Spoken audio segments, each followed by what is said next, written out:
Hey, what's up guys? It's Jack Lion here again today with another Max for Live tutorial. And today's tutorial, I want to show you guys how to build something like this. It's basically our own custom macro rack where we can map each one of these to a different parameter as I have here. You can see that these are mapped to various parameters in the device. Yeah, so from this device to operator, that is. So what I'm gonna do is open this up, show you. Basically, if you watched the last video, you'll know that we built a curve editor for a macro. So what's cool about this rack is that we have 4 of them that we can all have doing different things at once to different parameters, have automated control with a controller, whatever. And what's cool about this is if you want, you can have them all doing crazy things at once and control them all with this master knob. Now, I want to go deeper into modulating parameters within Max, but it actually turned out to be a little complicated, so I think I'm going to do a different video on that entirely. So today's patch is just going to be this way, where we have one master macro controlling them all. Absolutely, I think it would be. So I want to explore more, but we'll save that for later. All right, so what we're gonna do is start from scratch. So load a max audio effect and open it up. And I learned how to use this magnifier here, so hopefully that helps you guys see what's going on. All right, so this is how I like to start. And what I'm gonna do is go ahead and grab this guy. So if you don't know what this is, go ahead and watch the first video in this series. I'll link it below. And if you want to, go through the second one, but all you need to follow along with this video is this one right here. The second one might give you a little bit more context and background because we sort of worked our way up to here. But honestly, all you really need is this. So you can get this off of either my Gumroad or you can follow the first video in this series to build it. All right, the second video, the beginning, is worth watching because it contains one final optimization of this. But without further ado, let's open it up. And this is what you would see. So if you bought it off of Gumroad or Patreon or whatever, then this is what you would see. But if you built it, you should have something similar to this. So we're going to copy all of that down there and ignore the rest. Close it because we don't need it. And then this is our fresh patch here. So we're going to paste that in and just leave it there for now. All right, so now what we want is a bpatcher like last time. And just so I don't forget, go in the inspector and enable embed patcher in parent. That's this one right here. And let's just throw a few panels, send them to the back. All right, so what I'm gonna do is preemptively create my UI a little bit. Okay, so now create a live.dial. And we're going to go in the inspector here, scroll down to parameter, change the range from 0 to 1. Style will be float. We can enable the initial to 0 if we would like, and name it. So we'll name this one macro 1. And we can take that. And actually, before we duplicate it, I want this to be, if we go back up, large. Because this is a larger than life patch we're going to make here. Then we'll copy that over 2 more times. Name them accordingly.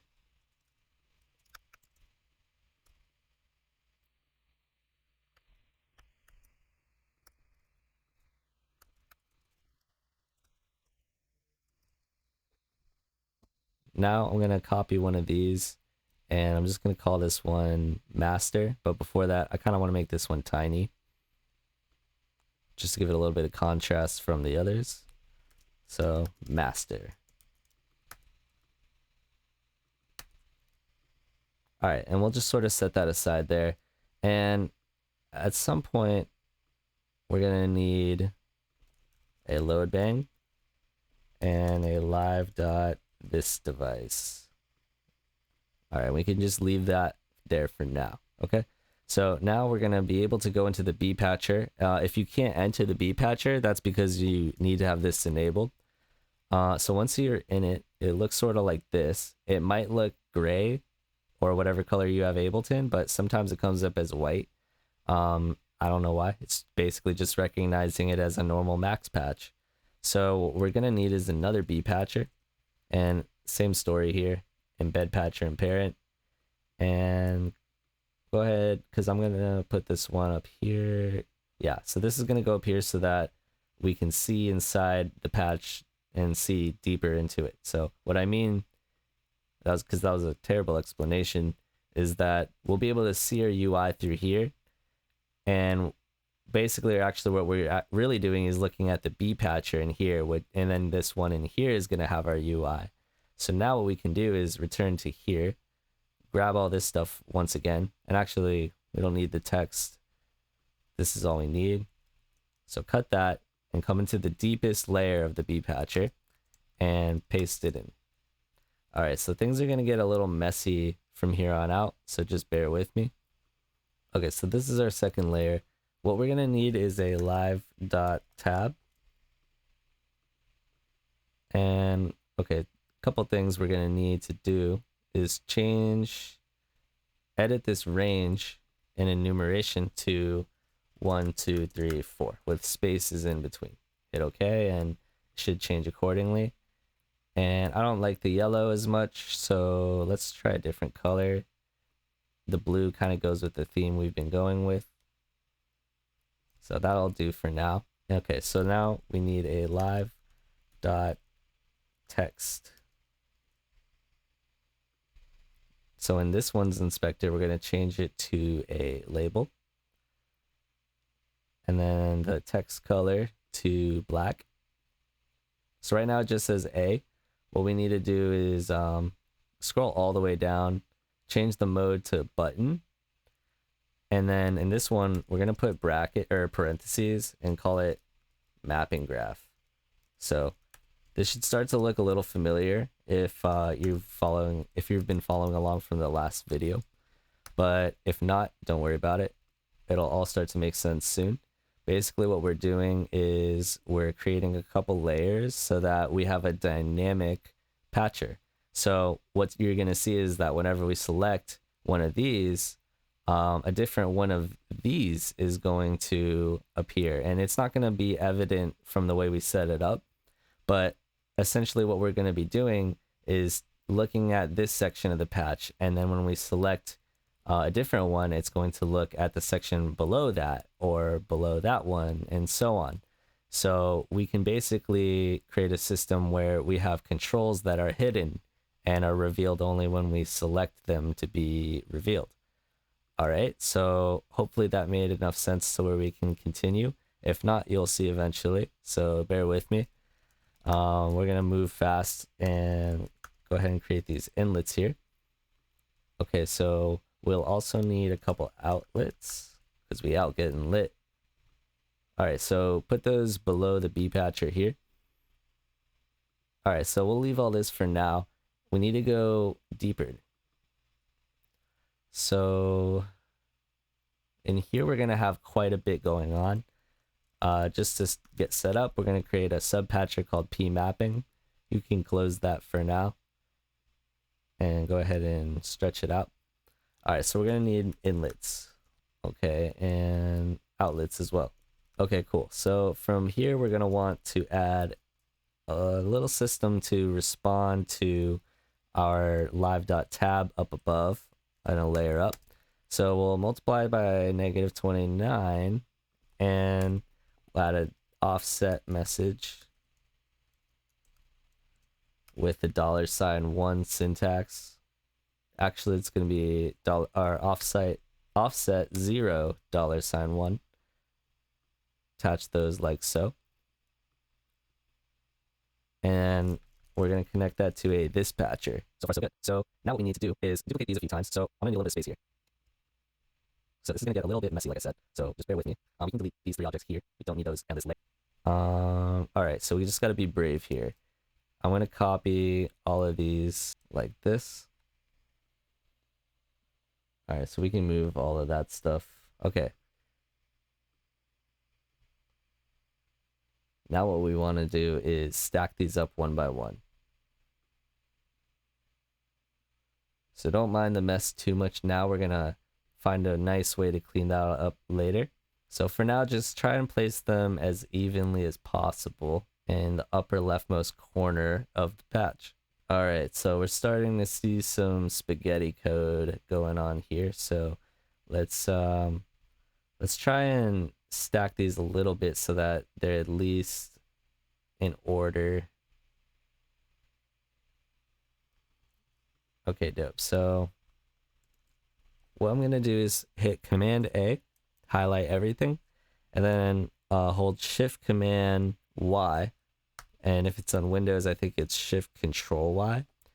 And it should automatically route your patches or route your patches so that the chords are a little bit more organized and avoid objects. So yeah, it's not going to be as easy to tell where things are going, but at least we don't have to deal with so much mess. And we can still kind of tease things apart if we want to, move things around, hit Command Z. This just gives us the benefit of sorting through this mess because it will get a little bit messy. But I don't think it should get too much worse than this, so let's move these back on over. All right, so we'll go ahead and go inside of P mapping here, and we'll create a few inlets. All right, so we're going to create a message that says front. Send that to a dispatcher. All this is going to do is receive the message from the mapping graph button that we've created, and it's going to tell this window to come to the front of the screen. All right, so the next thing we want is a live.text, and the live.text is going to be a button. So this one's going to be clear. So we'll name all these clear down here, and then also we'll name it clear itself just so things are clear. Ha ha ha. So next we need a message that says clear 0 0 1 1 and attach them like so. And then we're going to need our friend, the function object. Let me go down here, change the high domain display to 1, and we're going to hit Command click or Control click on Windows and create 2 points on opposite corners to create our linear curve, and turn off the display legend. All right, the next thing we want is to enable curve in the mode, and scroll down to parameter mode to enable that. And we can attach these here. So I'm going to position them like this and move this one over under this inlet, connect it here. Copy it over once. So we're going to want to copy these ones as well. So 3 can go into that one, 4 into this one.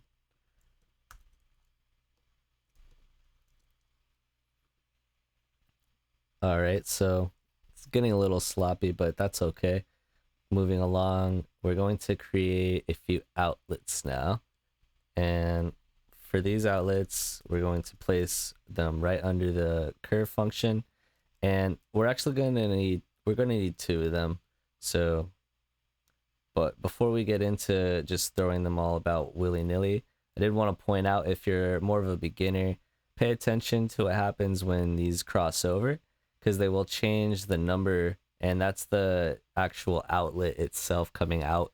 Same with the inlets.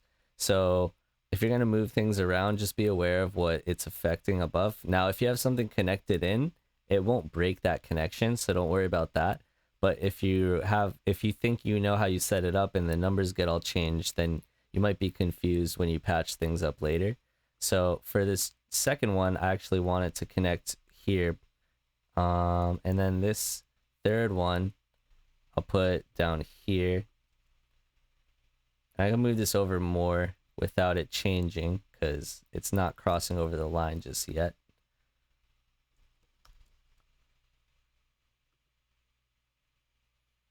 then make another one that goes out here. All right, and then we're gonna need 4 more outlets, and these are gonna come out of the very last one here. Cool. So far so good. Last thing we're gonna connect is this. This is the initialization. So this is going to ensure that when we save our device, the curves are saved as well. But you also have to have that parameter mode enabled as well. So make sure that's on. I'll organize that. All right, so another peculiarity is that, so this is like a sub patcher, but it's gonna come up when we're using live. So we want to pay attention to what we're presenting, because if we were to present this, it would look like this basically. So we don't want all the extra stuff. So what we need to do is actually highlight the stuff we don't want to be shown in the patch, and we need to Command K those. So what that means is, so if I hit Command K, now I believe when I lock them, yeah, so those should disappear, and we'll start to see something more along the lines of what we want to see in our patch. So just basically Command K everything except for the clear buttons and the function objects. Everything else can get Command K. Let's see. So there's still some things left. Just hit Command K. And what else? There's some more. There's one little patch up here. All right, so hit the lock. Cool. Now we're gonna add these to the presentation as well as these. So select them all and hit Add to Presentation. Now we can kind of move things around a little bit. And this is roughly what will show up when we click on our mapping graph button. So we'll have 4 different curves to play with. All right, so from this point now, we can start to hook some of these up. So what we want to do is hook up these last 4, because the first 4 are going to go to something else. All right, now, so these first 4 are going to go to the inlets that correspond with each of these. To be more specific, this little live.text or live.numbox thing here. So this first UI object is what we're going to hook these up into, one at a time. So this one goes into 1, this one goes into 2, and so on. All right, so we'll tidy those up just so that they're not as much of an eyesore. And we can hook up some of these inlets now as well. So we should just be able to go 1, 2, 3, 4, 5, and then 7 over here. All right, so we can't forget that we have to send our initialization messages in order to save these parameters. So this is going to get ugly, but we have to connect 7 to almost every single one of these. I'll speed up through this bit, but the ones that you have to connect, I'll just explain after. Hang on.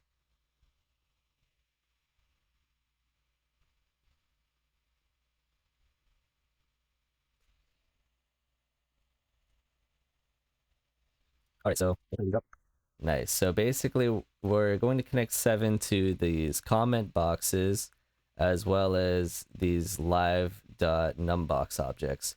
You don't have to connect them to the map button itself or the unmap button. All right, so things are looking pretty solid. One thing that we shouldn't forget is to connect this 7, which is our initialization, once again, to this defer low object. So here what we're going to be able to do is connect that to each of the first live.numbox objects. And what that's going to do is bang the message, or bang the actual value, so that not only is it remembered when it loads up, but it actually commits it to the parameter that it's connected to. All right, so Shift Command Y again, and here we are. So nice. Okay, so at this point, if something about this is confusing to you or not clear, please go back and rewatch whatever section you missed, because it is, like I said, it's a little bit ugly, it's a little bit messy, I know, but things should work if you hook them up right as we go. So just a little message if you're a little bit confused by now, but bear with me. If you've patched everything along with me up to this point, we can still make it to the end. We're getting close, I promise. So what we want to do from here is actually, I think we're good on this layer. So let's go back up a layer. Okay, so now what we can see is when we come into here, we see our patch from the outside. So this is good. This is what we want. But we don't want to show all of these at once. What we want is for it to show this section first and then dynamically move to show the section below that and so on. So here's how we're going to do that. First, actually go back in, and we want to highlight as many of these cables as possible and hit Command K on those. And when we come back, it should be a little bit more clean. Okay, cool. So now we can get a little bit more of a realistic sense of what we're dealing with here. Now, next, what we want to do is start to hook our inlets up accordingly. So we're going to hook up number 1 to number 1, number 2 to number 2, number 3 to number 3, and 4 goes to 4, and then 5 will go to this final one, and then our live dot tab here is actually going to go to the second to last one here, and the mapping graph button is actually going to go to the sixth one here. 5 gets sent into 7, but 1 through 4 gets sent in 1, 2, 3, 4. All right, so basically what's going to happen is inlet 1 goes to inlet 1 here. Inlet 2 goes to inlet 2 here. And then inlet 3 goes to 3. Inlet 4 goes to inlet 4. But then mapping graph goes to inlet 5. See that? And then, sorry, so yeah, the mapping graph goes to 5. Then this live dot tab goes to 7. No, I mean 6. This is 6. So 1, 2, 3, 4, 5, 6, and 7. Okay, so put that back over there. And actually what we want to do is move this around a little bit so that we can kind of see the bpatcher. What we'll do is hit Shift Command Y, tidy it up, and Command K on those. All right, so we want to be able to see the mapping graph and the tab object from this view as well. So this is what we'll do. We'll put it in the corner over here, and we'll move this one back up. And this mapping graph, I think it looks good above the unmap button. And then we're definitely going to have to open this out. So we'll move it to like there. All right, so there's a few cables and stuff to clean up, but it should be no big deal. All right, so once we tease it out kind of the way that we want it, there's another thing that we have to consider. So every time this changes, it's going to shift the UI. So we're going to shift our perspective in the UI actually. So if you notice, there's a slight difference in these third and fourth ones. We actually are very lucky because normally there's bigger differences between all of them.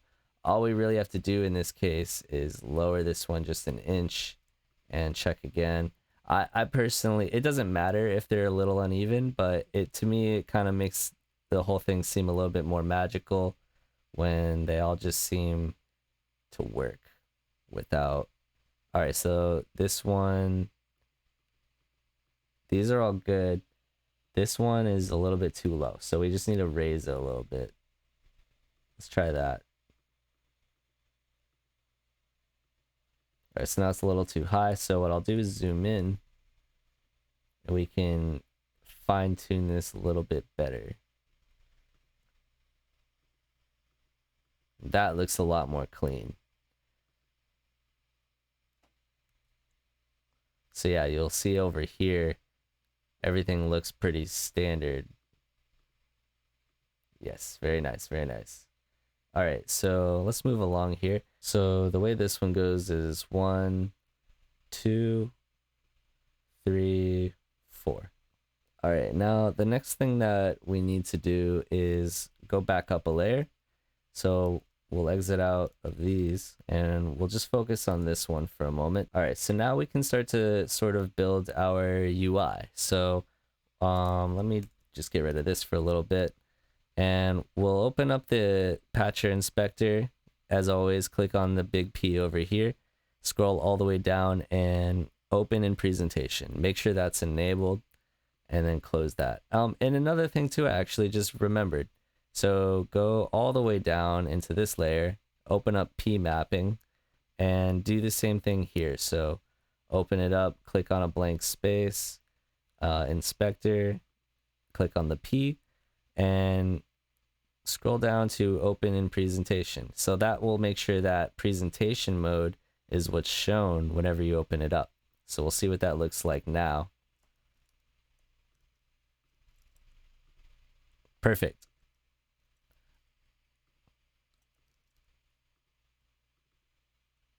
All right, so let's save this so far.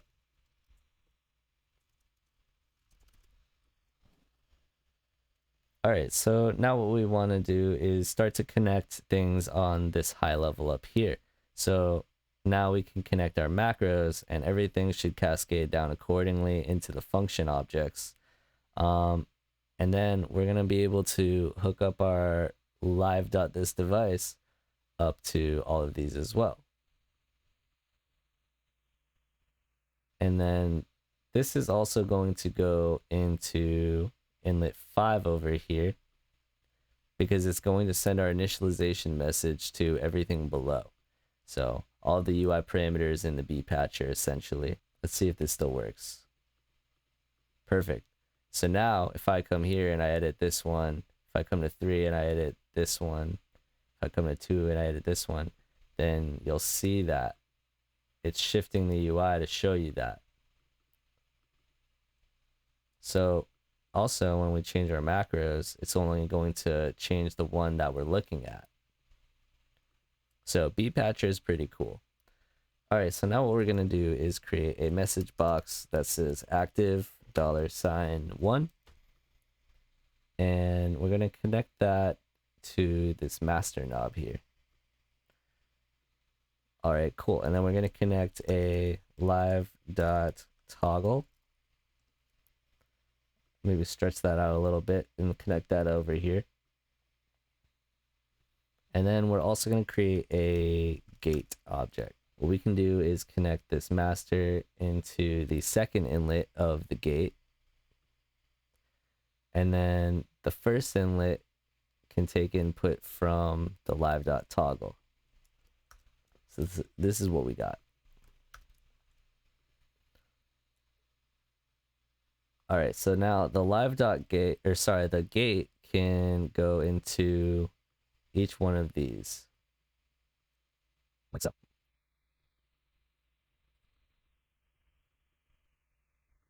Okay, cool. So we're going to add this to the presentation as well as all of our macros and this guy. Yeah, another thing is these are going to serve a function on this level as well. So go ahead and connect each one of those to their respective macro. So 1, 2, 3, 4 goes to 1, 2, 3, 4. Let's fan these out in a position a little bit. It looks a lot nicer now.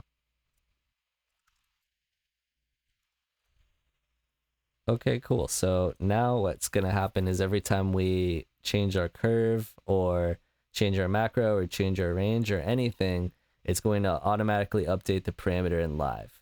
Now, if you're wondering what this does, this is going to allow us to use this master knob, which is going to control all of them at once. So this is a very simple kind of way we can modulate other parameters. It makes sense because in this case, we're going to have 4 different curves mapped to 4 different things. So rather than automate them all differently, we can kind of just control them all with one knob, which is pretty cool. So let's save it and see how it works. So what I've forgotten to do is edit this. So we need to actually have our UI look nice. And let's see what's happening.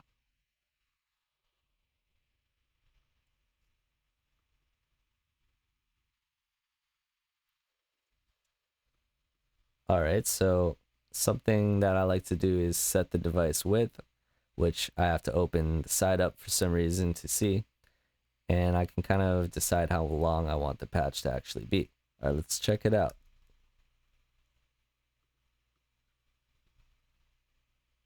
So we can go in here, start to edit our curves, do whatever we like, create as many curves as we want, I think. Oh yeah, so oddly enough, I think that there's like a little bit of a glitch. So whenever I create a device, I sometimes have to reload it. So thankfully we have a save, so I could just delete that and then grab it from here. Let's see if it works now. Aha, there we go. So now we should be able to map all of these however we want. And of course, if we load up a new one, then we have to redo our curves. But if we save the project and reopen live, then it should still contain all of the parameters and the edits we've made.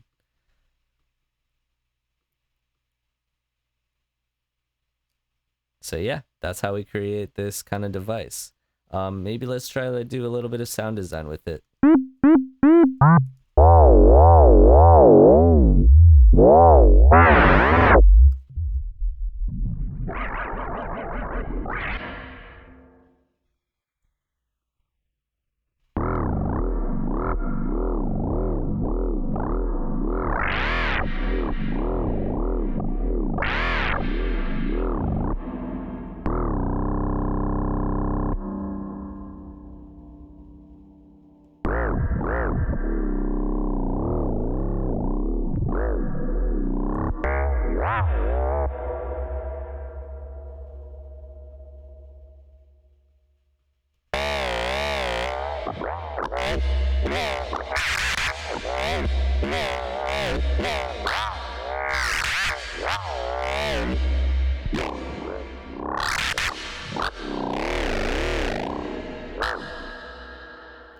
Pretty cool. I like it. So maybe in the future I'll continue this series, make like an extension of it. But for now, I hope that this gave you some good ideas and some cool tools to play with in live. It's the simple things that make a big difference. Like I wish that this kind of thing was built into live, but fortunately enough, we have Max for Live to solve these kinds of problems. So without further ado, I think it's time to end the video. If you have any questions, please feel free to write to me or message me, comment, anything. I'm here to help. So with that, take care, guys.